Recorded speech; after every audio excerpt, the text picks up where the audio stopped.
Hello नमस्कार दोस्तों। आज आप लोगों के सामने उत्तर प्रदेश शिक्षक पात्रता परीक्षा यूपी टेट से संबंधित हम बाल विकास से महत्वपूर्ण क्वेश्चन ऑब्जेक्टिव टाइप का लेकर आए हैं और ये आपको तैयारी में बेहतर बनाने को प्रयास रहेगा। और इसमें हम चर्चा करेंगे कि कोई भी क्वेश्चन होता है हमारे सामने, जब पढ़ने के लिए तो हम बहुत सारे किताबें पढ़ लेते हैं, बहुत सारे क्वेश्चन हल कर लेते हैं, लेकिन हमारा मेन टारगेट एग्ज़ाम हॉल में अपने समय को मैनेज कैसे करना है। अगर हमें कोई क्वेश्चन नहीं आ रहा है तो उसे हमें कैसे कोरिलेट करके सही करना होता है, तो इस बात पे ज़्यादा ध्यान करना चाहिए दोस्तों। और हमारा जो तजुर्बा है अब तक का, हम आपसे यही सजेशन करेंगे कि जितने भी प्रीवियस ईयर के पेपर होते हैं और उससे क्वेश्चंस होते हैं ऑब्जेक्टिव टाइप के, उसको आप ज़्यादा से ज़्यादा हल करें। क्यों? क्योंकि जो ऑब्जेक्टिव टाइप के क्वेश्चन होते हैं वो हर फील्ड से आपको मिलेगा, और हर फील्ड से आने का मतलब आपका पता चलेगा कि किस फील्ड से कौन सा क्वेश्चन आ रहा है, कैसे बन रहा है, आपको क्वेश्चन का एक पैटर्न पता चलेगा। इसलिए आप किताबें जो थ्योरी चीज़ें होती हैं उससे कम पढ़ने की कोशिश कीजिए। ऐसा नहीं कि आप थ्योरी ना पढ़िए, पढ़िए, लेकिन आप ज़्यादा से ज़्यादा आप क्या है एमसीक्यू क्वेश्चन जो जितने भी यूट्यूब हैं जैसे भी हैं उन पर आप विशेष ध्यान देंगे तो काफ़ी बेहतर होगा। चलिए देर ना करते हुए हम आपको एक महत्वपूर्ण क्वेश्चन लेकर आ रहे हैं। जैसे कि मैं बता दूं कि ये जो क्वेश्चन है आपका है, बाल विकास का अध्ययन क्षेत्र मुख्य रूप से केंद्रित होता है। किस पे केंद्रित होता है? केवल शारीरिक परिवर्तनों पर, बालक के जन्म से मृत्यु तक के व्यवहार पर, गर्भावस्था से किशोरावस्था तक के विकास पर, केवल सामाजिक विकास पर। अब देखिए जैसे कि दोस्तों इसमें हमको आपको जो विशेष ध्यान देना है क्या है कि बाल विकास में या जो मनोविज्ञान होता है उसमें नकारात्मक चीज़ों को पहले क्लियर करके हटा लो। जैसे देखो इसमें केवल, जहाँ पे केवल शब्द आपको दिख गया तो उसको पहले आप हटा लीजिए, क्योंकि केवल शब्द रटना, ठीक, और याद करना, ये सब चीज़ें क्या होती हैं, ये सब निगेटिव पॉइंट होते हैं आपके बाल विकास में। तो इसलिए इन सब चीज़ों पे पहले आप ध्यान से देख लीजिए। जहाँ पे केवल हो, नहीं है या है, रटने वाला चीज़ें, तो वो सब चीज़ अलग कर लीजिए। जैसे मैंने आपको देखिए केवल इस पे है तो इसको मैंने काट दिया, ये नहीं हो सकता। केवल यहाँ पे लगा, ये नहीं हो सकता। अब देखिए हमारे पास दो ऑप्शन बचते हैं, तो अब आपको एग्जाम हॉल में केवल दो ही प्रश्न पर दिमाग लगाना है, बाकी चार को छोड़ देना है। तो आपको क्या, देखिए बालक के जन्म से मृत्यु तक के व्यवहार पर, यानी देखो जो बाल विकास होता है, तो अब इसके नाम से पता चल रहा है बाल विकास, तो मृत्यु तक तो नहीं हो सकता, ठीक, क्योंकि ये प्रौढ़ावस्था में भी ये चला आएगा। तो बाल विकास है तो बाल विकास का हमारा ये सी ऑप्शन सी जो हो जाएगा, गर्भावस्था से किशोरावस्था तक के विकास पर केंद्रित होता है। तो इस तरह से देखिए दोस्तों कि हमारा कैसे आसानी से क्वेश्चन निकल कर आ गया, ठीक। इसी तरह से सारे क्वेश्चन को हमें पढ़ना है एग्जाम हॉल में, और जो पहले नेगेटिव चीज़ें हैं उन्हें हमें समाप्त करना है ऑप्शन को। तो हमारे पास कम से कम ऑप्शन रहेंगे। यदि हमारे पास कोई क्वेश्चन नहीं आता रहेगा तो तुक्का हमारा सबसे बढ़िया काम कर जाता है, जब हमारे पास दो ऑप्शन बचते हैं। तो इसी तरह से हम अगले क्वेश्चन को देखते हैं कि विकास का एक प्रक्रिया है जो, यानी विकास एक प्रक्रिया है जो किस पे, जन्म पर समाप्त हो जाती है, जीवन पर्यंत चलती है, केवल किशोरावस्था से चलती है, रुक रुक कर करती होती है। अब देखिए सर, अब इसमें क्या है, केवल आ गया तो पहले इसको ऑप्शन को बिना देखे काट दो। जहाँ पे केवल आ गया वहाँ पे पहला देखें ऑप्शन काट दो। फिर रुक रुक के, यानी ये भी नेगेटिव चीज़ें हैं, इसको भी आप कर दीजिए। दो ऑप्शन आपके सामने कट गए। अब आपके पास दो चीज़ें बचा है, जन्मजात पर समाप्त हो जाती है और जीवन पर्यंत चलती है। अब देखिए दोस्तों जो विकास होता है वो हर बच्चे में हर तरीके से जीवन पर्यंत चलती है। इंसान कहीं न कहीं किसी भी अवस्था में होता है, कुछ न कुछ ज़रूर सीखता है। तो ये आपका जो ऑप्शन है बी हो जाएगा, यानी राइट आंसर। जन्म पर समाप्त नहीं हो जाएगी, जन्म लेगा बच्चा तुरंत उसका समाप्त हो जाएगा विकास, और विकास नहीं करता है, तो इसलिए आपका जन्म पे समाप्त नहीं होगी, ये भी कट गया। तो हमारे पास एक ऑप्शन बचा, यानी यही राइट हो जाएगा। तो इस तरह से हम आगे क्वेश्चन चलते हैं तीसरे पे। बाल विकास की किस अवस्था को सुनहरी अवस्था, गोल्डन एज कहा जाता है, ठीक। तो आपका इसमें गोल्डन एज किसे कहा जाता है? तो अब देखिए कुछ चीज़ें होती हैं जो वैज्ञानिकों द्वारा बातें कही जाती हैं, और कुछ वर्ड होते हैं जो वैज्ञानिक के द्वारा कहा जाता है, तो उस चीज़ों को हमें थोड़ा याद करना पड़ेगा कि किसको कहा जाता है। जैसे गोल्डन, तो अब गोल्डन अगर हम ऐसे निकल सकते, यानी ऐसा कौन सी अवस्था होती है जिसमें बच्चे का बेहतर विकास हो सकता है। गोल्डन मतलब क्या, अच्छा, सुनहरा, यानी कौन सी अवस्था हो सकती है कि वो अच्छा बन सकता है। तो अब इसमें भी हम क्वेश्चन हटाने का प्रयास करें। देखो प्रौढ़ावस्था, यानी प्रौढ़ावस्था में तो गोल्डन हो ही नहीं सकता, बच्चा का एक अच्छा भविष्य बन नहीं सकता, क्योंकि वो तो पहले ही वृद्ध हो गया है। तो इसलिए हमारा क्या है, प्रौढ़ावस्था तो नहीं हो सकता, ठीक। इसको हमने काट दिया क्वेश्चन को, ठीक। फिर आते हैं किशोरावस्था, यानी बच्चा तो किशोर हो गया, यानी कि आपका वो 18 साल का हो चुका है, यानी 14, 15, 16, 17, 18 साल के बीच में है बच्चा, तो किशोरावस्था, तो यानी उसमें भी बच्चे का हम बेहतर विकास नहीं कर पाते, ठीक। तो यानी इस तरह से हम इसका आंसर को न देखिए। तो अब हमारे पास दो बच्चा है, सहस्त्रावस्था और बाल्यावस्था। तो हमारा क्या है कि जो आंसर हो गया बाल्यावस्था, आपका जो वैज्ञानिक हैं इस पर ज़्यादा फोकस करते हैं कि बाल्य जो अवस्था होता है वो बेहतर होता है बच्चों के विकास के लिए, ठीक। तो आपका बच्चों के बेहतर विकास के लिए होता है, यानी बाल्यावस्था आपका राइट आंसर हो जाएगा, ठीक। फिर अब हम आते हैं अगले क्वेश्चन पे। तो हमारा अगला क्वेश्चन क्या है कि तूफान और तनाव का अवस्था, किशोरावस्था को किसने कहा था। देखिए हमने बताया ना दोस्तों कि कुछ ऐसे वर्ड होते हैं, कुछ ऐसे शब्द होते हैं जो वैज्ञानिकों द्वारा हूबहू पूछ लिया जाता है कि किसने कहा है। तो इसलिए कहा जाता है कि थ्योरी भी पढ़ना चाहिए, क्योंकि बिना थ्योरी पढ़े हमें ये सब चीज़ें पता नहीं चलेंगी। लेकिन फिर भी हम यदि एमसीक्यू क्वेश्चन करेंगे तो ऐसे बहुत से वर्ड ऐसे आएंगे जो कि आपको देखने को मिल जाएगा। जैसे तूफान और तनाव जो अवस्था होती है, किसने कहा था? स्टेशनरी हॉल ने कहा था। ठीक है, इन्होंने कहा था, यानी ऑप्शन सी सही हो जाएगा। ठीक, फिर आप चलते हैं अगले क्वेश्चन पे। शारीरिक विकास का आधार क्या है? यानी आपका जो बात करें, जो शारीरिक यानी बच्चे का जो शरीर है उसका विकास कैसे होता है। ठीक, तो अब देखिए यहाँ पे फिर हम क्वेश्चन को काटना का प्रयास करें तो केवल आ गया, यानी केवल व्यायाम, यानी ये तो नहीं हो सकता। ठीक, फिर वंशानुक्रम और वातावरण की अंतक्रिया, तो इसको हम छोड़ देते हैं। केवल वातावरण, विद्यालय वातावरण, ये भी कट गया। केवल खुद, यानी देखिए जहाँ पे केवल शब्द आ जा रहा है उसको पहले काट देना, बच गया एक, तो यानी यही राइट आंसर हो जाएगा। कितनी आसानी से मेरा आंसर मिलता चला जा रहा है। ठीक, तो ऐसे आप लोग भी एग्जाम हॉल में जब बैठते हैं तो पहले सबसे पहले उस ऑप्शन को ख़त्म करिए जो हो ही नहीं सकता। ठीक, तो आपको जो आंसर है, यदि आपको क्वेश्चन आ भी नहीं रहा उसका उत्तर 100%, तो कम से कम ऐसे क्वेश्चन को हटाकर तुक्का भी लगा देंगे तो 99% सही होने का चांस होता है। ठीक, फिर आगे हम चलते हैं। मानसिक विकास के अंतर्गत कौन सी शक्ति आती है? ठीक, तो यहाँ पे आपका आता है कि जो मानसिक विकास होता है वो क्या है, किस पे आता है? ठीक, तो मांसपेशियों की मजबूती के लिए। तो देखिए आप क्या मानसिक विकास तो मजबूती के लिए, तो मांसपेशी विकास है मानसिक रूप से, जाने समझने तो मांसपेशी का कोई मतलब ही नहीं है। फिर है स्मरण शक्ति और तर्क की, इसको हम छोड़ देते हैं। ऊंचाई में वृद्धि, यानी तो ये देखो ऊंचाई में वृद्धि आ गया, इसका मतलब ये तो शरीर से हो गया ना, लंबाई में वृद्धि होती है, तो मानसिक कर रहा है तो यानी ये भी कट जाएगा। रक्त संचार, तो रक्त संचार का भी कोई मतलब नहीं है, तो ब्लड फ्लो का है। यानी मानसिक विकास की बात कर रहा था, स्मरण शक्ति का एवं तर्क, यानी यही राइट आंसर हो जाएगा बी। यानी इस तरह से मेरा आंसर निकल के आ गया बी। ठीक, फिर हम अगले क्वेश्चन पे चलते हैं। जो संवेगात्मक विकास का अर्थ क्या है? ठीक, संवेगात्मक विकास का अर्थ क्या है? तो हम बात तब करते हैं इसमें शरीर के अंगों का बढ़ना। तो अब देखिए संवेग क्या है, यानी जो हमारे अंदर की जो भाव है, समझ है, संवेग यानी सोचने समझने की क्षमता, उसको हम संवेगात्मक कर सकते हैं। ठीक, तो अब देखिए शरीर के अंगों को बढ़ना, तो इसको तो हम काट सकते हैं, ये तो आगे फिजिकल रूप में आ गया, शारीरिक विकास में आ गया है, तो ये नहीं हो सकता, इसको हम काट देते हैं। संवेग, क्रोध, भय, प्रेम पर नियंत्रण और उचित अभिव्यक्ति, इसको हम छोड़ देते हैं, ये हो सकता है। अगर केवल खुश रहना, यानी देखो फिर केवल शब्द आ गया, तो जहाँ केवल आ जाए वहाँ काट दो। ठीक, क्योंकि वो हो ही नहीं सकता। भाषा का ज्ञान प्राप्त करना, यानी अब देखिए संवेगात्मक विकास में बात कर रहा था, चला गया भाषा का ज्ञान, वो तो सीखने वाला चीज़ हो गया, यानी ये भी कट जाएगा। बचा कौन? बी, यानी हमारा राइट आंसर बी हो जाएगा। तो इस तरह से हमारा बी हो जाएगा। फिर हम अगले क्वेश्चन पे चलते हैं। ठीक, तो हमारा अगला क्वेश्चन क्या है? भाषा विकास की कुंजना, कुकिंग अवस्था किस आयु में होती है? जैसे अब देखिए भाषा विकास की कुंजना, यानी बच्चे जो पैदा होते हैं तो बोलते थोड़ी ना हैं, वो तो थोड़ा कहराते हैं या कूदते हैं, भूख प्यास लगती है तो कें कें चिल्लाते हैं। तो ठीक, तो उसी अवस्था की बात कर रहा है कि वो किस अवस्था में दिखी जाती है। ठीक, तो अब देखिए 6 माह का जो बच्चा है वो करता है, कि 2 वर्ष का बच्चा करता है, कि लगभग 1 माह का, ठीक, या 5 वर्ष का बच्चा कैसे करता है भाषा विकास? 1 माह का होता है तभी उसको भूख वूख लगती है, तो उसका कें करना या रोना कूदनी। अब तो 1 माह के बच्चे को देखे होंगे ना, यानी ऑप्शन जो सी है, ये ऑप्शन सी हो जाएगा। नहीं, लगभग 1 माह का, जब 1 माह का बच्चा हो जाता है तो उसमें कूजने मतलब कूजना मतलब वही कहराना, कूदना और कें करके रहना, मतलब भूख वूख प्यास लगे तो रोना, तो वही उसी शब्द से संबंधित है कूजना। ठीक, तो लगभग 1 माह में आ जाता है। फिर अगले क्वेश्चन की बात करते हैं कि सृजनात्मक जो क्रिएटिविटी का प्रमुख तत्व क्या है? ठीक, तो आपका सृजनात्मक क्या है? एक सृजनात्मक क्रिएटिविटी, यानी बच्चे कैसे ज्ञान को अर्जित कर रहे हैं, उसमें किस ढंग से सीख रहे हैं, इस बात को हम फोकस करेंगे। ठीक, तो इसमें क्या है कि आपका प्रमुख तत्व क्या है, यानी इसका कि जो सृजनात्मकता का प्रमुख तत्व क्या हो सकता है? अनुशासन, यानी बच्चे पे अगर अनुशासन लगाएंगे तो वो एक क्या है, एक डर के मारे या एक भय के मारे वो क्या है नहीं कर, अब उनके अंदर जो जिज्ञासा है, जो चीज़ें सीखने की है, वो निकल कर नहीं आएगी। ठीक, तो ये ऑप्शन गलत हो जाएगा। नकल करना, यानी जब बच्चा नकल करेगा तो नकल करके वो सीख नहीं सकता, क्योंकि उसको आदत बन जाए, इसीलिए कहा जाता है कि बच्चों को नकल नहीं करना चाहिए, उसे सपोर्ट देना चाहिए, बता देना चाहिए। बच्चा अगर नकल कर रहा है तो उससे निकल कर नहीं आएगी। रटना, देखो ये रटना, ये भी रटने पे चीज़ आएगा। नकल करना, ये देखिए ये सब क्या वर्ड है?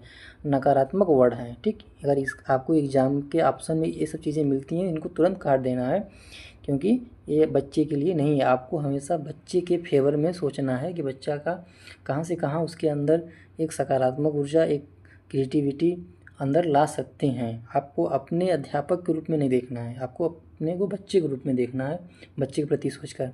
तो बस जाता क्या है? मौलिकता, यानी कि जो मौलिकता है कि आपका बच्चे के प्रति जो व्यवहार है, एक अच्छा व्यवहार रहेगा, एक मित्रवत व्यवहार रहेगा, तो बच्चा खुल कर आपके सामने बोलेगा, बतियाएगा, सीखेगा, करेगा। ठीक, तो यानी ऑप्शन सी हो जाएगा। फिर आगे चलते हैं हम 10 पे। बालक में अभिव्यक्ति क्षमता का विकास कैसे संभव है? यानी जो अभिव्यक्ति क्षमता, यानी कि बच्चा अपने को कैसे रिप्रेजेंट कर रहा है आपके सामने, तो वो क्या है, किस रूप में वो आप देख पाएंगे, कहीं कैसे संभव है उसका, यानी उसे चुप रख कर अब बच्चे को चुप करा देंगे, आपके क्लास में बोल रहा है इसको डांट देंगे, डपट देंगे, तो ये गलत बात है। ठीक, इसको हम नहीं करेंगे। अवसर प्रदान करके और संवाद बढ़ाकर, ठीक, तो इसको थोड़ा सा हम रखते हैं। उसे डरा कर, देखिए नकारात्मक, केवल किताबें, केवल निकल फिर नकारात्मक। देखिए कितने अच्छे से दिए, आपको ऑप्शन काटते चले जाइए, उस बच्चों के लिए क्या ख़राब है उस ऑप्शन को काट दीजिए, बाकी आपका अपने फ्रेश ऑप्शन निकल के आ जाएगा बी। ठीक, देखिए निकल के आ गया। प्रदान करके संवाद बढ़ाकर, यानी बच्चों को अवसर दीजिए बोलने का, सीखने का, करने का, उसे संवाद करिए, अच्छी अच्छी बातें करिए, गुड, शाबाश, तो उसे बढ़ावा मिलेगा। ठीक, तो इस तरह से इसका हो जाएगा। फिर हम अगले क्वेश्चन पे चलते हैं, ग्रहम्य क्वेश्चन पे। ठीक, तो ग्रहम्य क्वेश्चन हमारा यहाँ है। ठीक, सहसावस्था, सहसावस्था की मुख्य विशेषता नहीं है। अब देखिए थोड़ा क्वेश्चन पढ़ते समय इस क्या है, नहीं का विशेष ध्यान दीजिए, क्योंकि कहीं कहीं क्वेश्चन हम लोग पूरा पढ़ते नहीं है, बस उसी पे ध्यान दे के नहीं का ध्यान नहीं देते, गलत मार देते हैं। तो इसलिए थोड़ा क्वेश्चन पढ़ते में विशेष ध्यान दीजिएगा, नहीं कहाँ है, कहाँ क्या पूछ रहा है। ठीक, तो ग्रहम्य क्वेश्चन हमारा है कि सहसावस्था की मुख्य विशेषता नहीं है।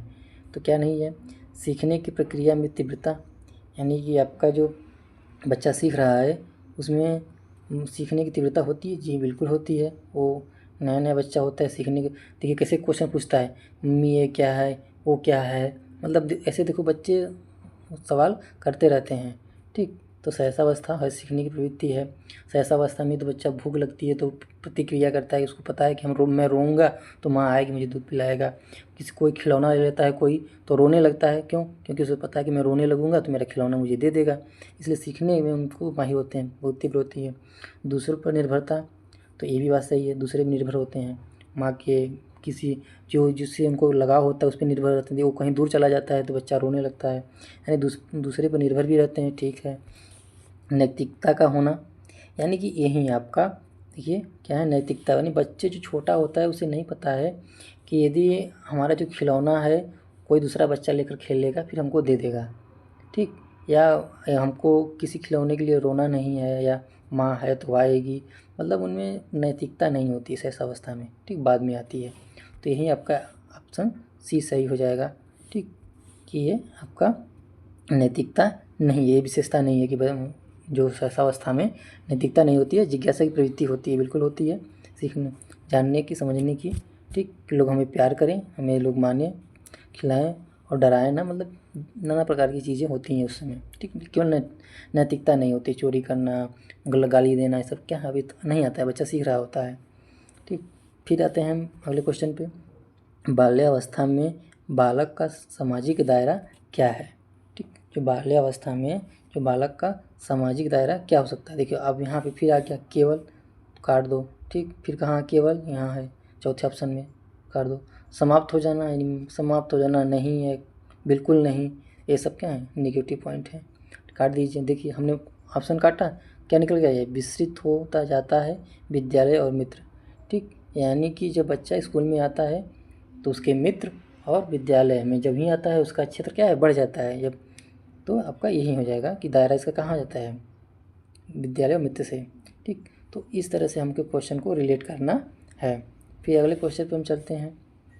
ठीक, 13वें क्वेश्चन पे तो आपका आता है कि मानसिक विकास को प्रभावित करने वाला कारक है, यानी मानसिक विकास को कौन कौन से कारक प्रभावित करते हैं इस पर हम चर्चा करेंगे। परिवार की आर्थिक सामाजिक स्थिति, ठीक, अच्छी बात है, करता है, परिवार जैसा माहौल बनता है, परिवार में लोग खुश हैं तो बच्चा भी खुश रहेगा।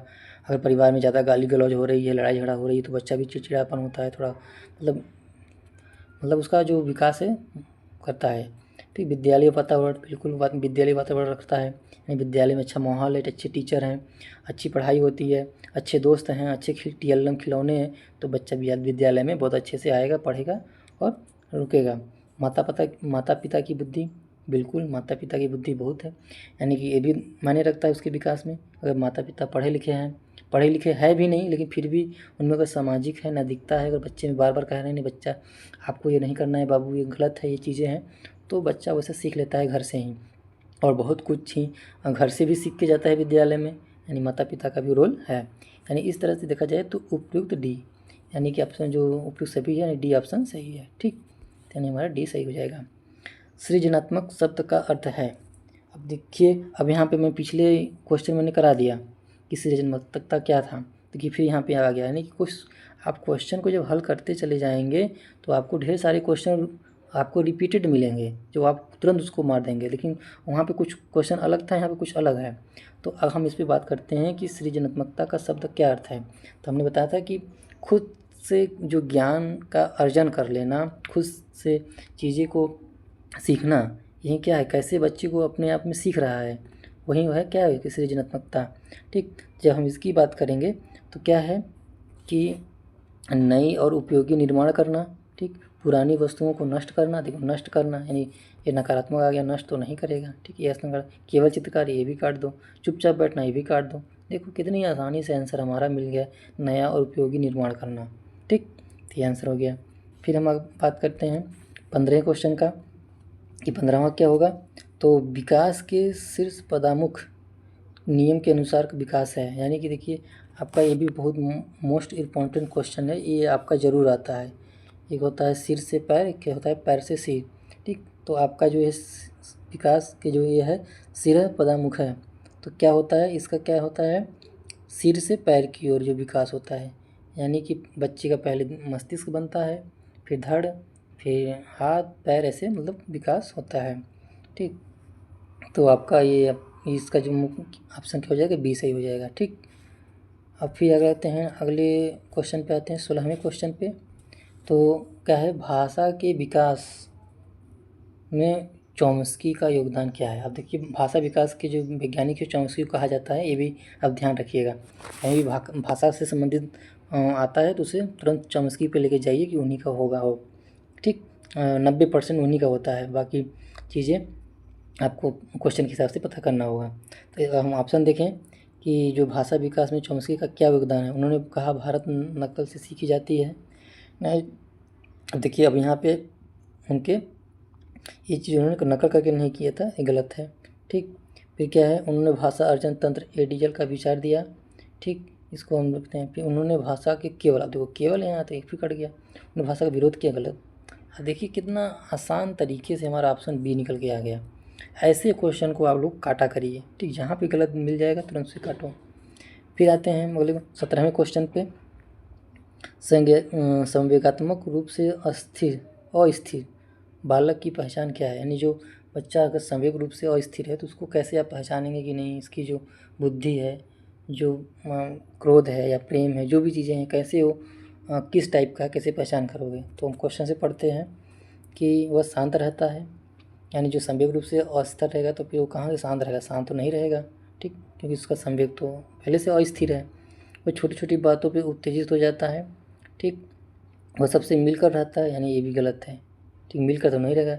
वो पढ़ाई में बहुत तेज होता है, अब यानी दो ऑप्शन आपके सामने हो सकती है, वह छोटी छोटी बातों पे उत्तेजित हो जाता है और पढ़ाई बहुत तेज करता है। तो आपको अब यहाँ पे दो ऑप्शन में आपको टिक करना है, अब किस पे टिक करें। तो हमें क्वेश्चन को फिर से अच्छे से पढ़ना है कि संवेगात्मक रूप से अस्थिर बालक की पहचान क्या है। तो संवेगात्मक क्या होता है, क्रोध, भय, और यही सब तो होता है। तो पढ़ाई का जो तेज है, तो पढ़ाई में तेज होने का मतलब उतना खास नहीं है, छोटी छोटी बातों पे अग्रेसिव हो जाता है, क्योंकि उसका में क्रोध की भावना अधिक है, ठीक। तो आपका उसके जो क्रोध संवेग है वो अधिक है उसमें, तो ये आपका ऑप्शन बी सही हो जाएगा, ठीक। अब आगे हम चलते हैं 18वें क्वेश्चन पे। शारीरिक वृद्धि और विकास को क्या कहते हैं, यानी कि जो शारीरिक वृद्धि और विकास को क्या कहते हैं। तो अब क्या करेंगे, तत्परता कहते हैं, अभिवृद्धि कहते हैं, गतिशीलता कहते हैं, ठीक, आनुवंशिकता कहते हैं। शारीरिक वृद्धि क्या है, तो अब देखिए इसमें कुछ आपको बता दें कि जो विकास होता है वो क्या होता है, मात्रात्मक नहीं होता है, उसका मतलब विकास और वृद्धि एक आपका टॉपिक है, इसको भी आप पढ़ लीजिएगा कि विकास क्या होता है, वृद्धि क्या होता है, तो उससे आपको निकल के आ जाएगा कि क्या होता है। तो जो शारीरिक वृद्धि है इसको अभिवृद्धि में गिना जाता है, क्योंकि उसमें हम उसको देख सकते हैं, यानी उसके कितना भार है, कितना लंबाई है, कितना सब चीज़ें हैं, मात्रात्मक होता है। तो यानी आपका जो शारीरिक वृद्धि है, और तत्परता तो कोई मतलब नहीं है इसका, ठीक। तत्परता क्या है कि आपका भाव है कि बच्चा अंदर से जो भाव निकल के आएगा, तत्पर रहेगा तो सीखेगा, तत्पर नहीं रहेगा तो नहीं सीखेगा।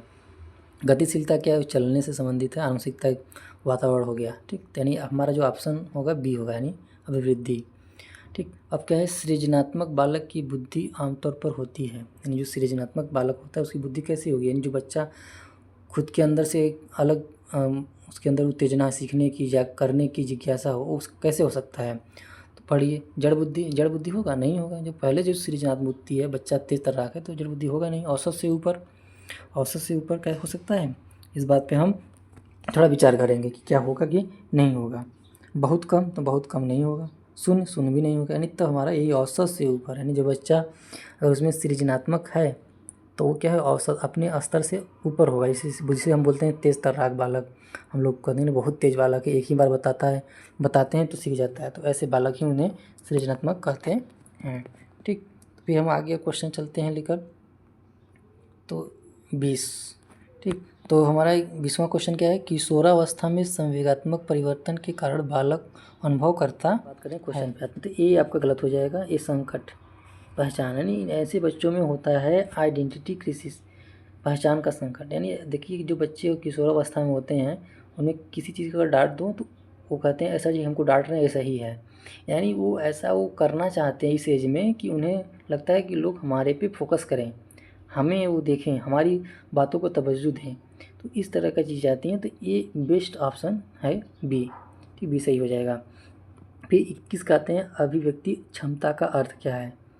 यानी फिर देखिए, इसका जो क्वेश्चन पीछे भी आ चुका था, आपने बोलो देखा होगा तो देखा होगा, लेकिन यहाँ पे कुछ थोड़ा ऑप्शन अलग है और वहाँ पे ऑप्शन अलग थे।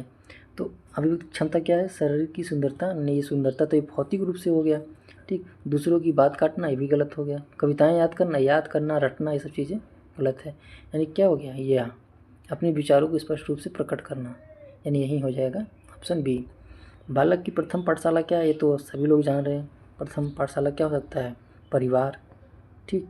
परिवार से बढ़ के कोई प्रथम शाला है। द्वितीय क्या है, विद्यालय, ठीक। फिर तृतीय क्या है, समाज है। यानी पहले बच्चा परिवार में सीखता है, फिर दूसरा उसका पाठशाला विद्यालय होता है, फिर तीसरा होता है समाज, ठीक। तो इस तरह से आपका उसका बालक का हो गया। फिर करके सीखने, आपका करके सीखने, यानी 23वां क्वेश्चन हम इस पर आते हैं यहाँ, ठीक। 23वां क्वेश्चन, करके सीखने की विकास को सबसे अधिक बढ़ावा देता है, यानी लर्निंग बाय डूइंग, ठीक। किस पे आधारित है, ठीक। तो आपका है केवल शारीरिक पे ना, शारीरिक पे तो है नहीं। जब बच्चा करके सीखेगा तो उसमें उसका सब कुछ भाग लेगा ना, शरीर भी लेगा, दिमाग भी लेगा, हाथ पैर सभी लेंगे। केवल भाषा गलत, कोई नहीं गलत। यानी क्या आ गया, मानसिक और सृजनात्मक, यानी ऑप्शन बी हो जाएगा, ठीक।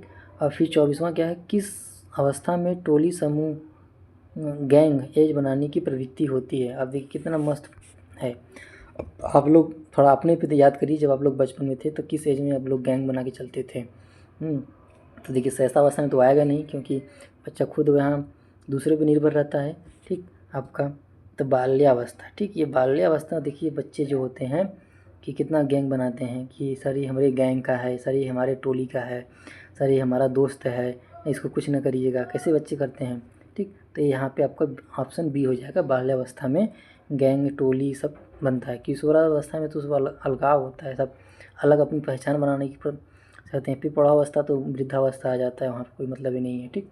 यानी राइट आंसर जो हमारा हो जाएगा बाल्यावस्था हो जाएगा, ठीक, हो जाएगा बाल्यावस्था, ठीक। फिर आपका आता है 25वां क्या है कि सृजनात्मक क्षमता के विकास के लिए शिक्षकों को क्या चाहिए। यानी कि ऐसे उनमें क्या शिक्षकों में होना चाहिए जिसमें बच्चे में सृजनात्मक चीज़ों की विकास हो सके। तो बच्चे के लिए रटना, देखो हमने कहा ना, रटना, याद करना, ये सब चीज़ें नेगेटिव पॉइंट, यानी काट दीजिए। गलत उत्तर पर डर रहना, ये गलत है। केवल व्याख्यान गलत, केवल आज्ञा गलत। यानी बच्चों को प्रेरित करना, ठीक, बच्चों को नए प्रयोग की प्रेरित करना, यानी यही आपका ऑप्शन बी हो जाएगा। तो दोस्तों मेरा ये इतना क्वेश्चन कराने का तात्पर्य है कि आप यदि बिल्कुल नहीं पढ़े हैं, थ्योरी भी नहीं पढ़े हैं, कुछ भी नहीं किए हैं, केवल आप प्रैक्टिस सेट जैसे MCQ क्वेश्चन हम करा रहे हैं, अगर ऐसा इतना भी कर लेते हैं और क्वेश्चन को काटना सीख जाते हैं कि कौन क्वेश्चन कौन सा ऑप्शन नहीं हो सकता, उसको अगर काटना सीख जाएंगे तो आप उत्तर जो आपके सामने अपने आप निकल कर आ जाएगा। तो बस इतना ही सर, 25 क्वेश्चन लेकर मैं आया हूँ आपके सामने। फिर मैं अगला वीडियो में फिर 25 क्वेश्चन लेके आऊँगा। अगर मेरा जो तरीका है, जो मेरा अप्रोच है पढ़ाने में, यदि आपको अच्छा लगा तो मेरे चैनल को सब्सक्राइब करें और बेल आइकन को दबाएं ताकि जो मैं अगला वीडियो लेकर आऊँ तो आप तक जल्द से जल्द पहुँचे और आपकी तैयारी बेहतर हो। इसके लिए हम अपने तरफ से बिल्कुल भरपूर समझाने का और कराने का प्रयास करेंगे ताकि आप पर्यावरण और मनोविज्ञान में 30 में से कम आप 26-27 नंबर लाने का प्रयास पूरा करिए। और हम भी प्रयास करेंगे आप लोग को इतनी अच्छी तैयारी करवा देंगे जिससे आपके उतने नंबर बिल्कुल बनेंगे। बाकी तैयारी हिंदी संस्कृत की है, आप अन्य जगहों से करते रहिए। ऐसे ही MCQ क्वेश्चन को आप करते रहिए ताकि आपको अलग अलग क्षेत्रों की जानकारी मिलती रहे। तो अंत तक बने रहने के लिए आप सभी लोगों का धन्यवाद। मेरे चैनल को सब्सक्राइब करना ना भूलिए।